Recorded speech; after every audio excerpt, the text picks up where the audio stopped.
Okay, so in the last module, we looked at billable expenses, so charging on expenses that we've incurred to our clients. And this one is going to be about billable time. So this is, for example, if you need to bill for either yourself or an employee to the client. This doesn't do any wages or anything. It doesn't link in with wages. It's purely for a client tracking, and billing tool. So you can either do this yourself if you've not got many people, if they want to send you their timesheets manually, or you can have employees down as timesheet users and they can submit their own ones and they don't have to see the rates that you have set. So I'm just going to click on new, and I've got single time activity or weekly timesheet. So we'll go with single time activity first. So I'm going to say this was done in May. Whose time are we tracking? I'm going to say that we're tracking Brittany's time. Choose a customer for them. I think we'll go for Adwin Co again. And we say how much they're billable per hour. So you've got there. And you can choose a location or class if you're doing it. I'm not going to do that on this time. And then we put how many hours, or you can do start and end time. So I'll do start and end time. So let's say that she started at 9 o'clock and she finished at 12 o'clock. No break, she only worked then. We'll say doing service work for Adwin Co. You can save new or save and close. I'm just going to save and close because I want to show you the weekly timesheets. Okay, and then weekly timesheet new, weekly timesheet. So if they're doing it more often, then a weekly timesheet is probably the best option. So you can choose a class and location per day.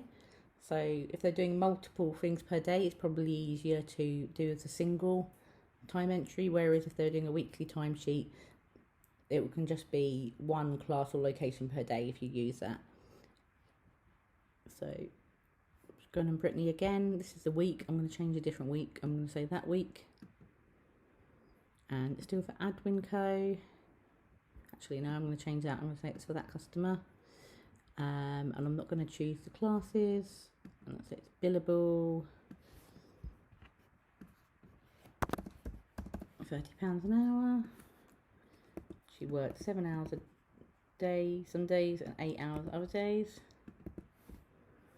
And here I'm going to choose a different customer for that time. Billable at 45.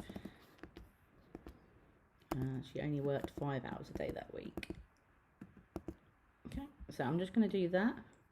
Can copy last timesheet if they've got previous ones. I'm going to click on save and close. So what you'll see now is if you do a new invoice, Adwin Co, will come up with her time there. I'm just going to do save and new on these. You can see up here you've got the link transaction. You can click on that if you need to. So save and new. Oh, I haven't chosen the VAT rate, silly me. Okay, so it's saving you. Okay, and then Benjamin. You can see all of his days are different here. But you can group them like that. So he doesn't have a massive invoice.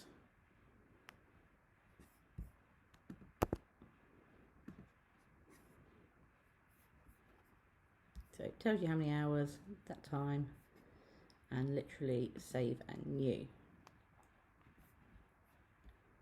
Right, I'm just going to close that out. Okay, so that is it. That is how you do the billable time. What I'm going to do in the next part of the video, it's going to cut to another part of the video, and that'll just be showing you how to set up employees for time.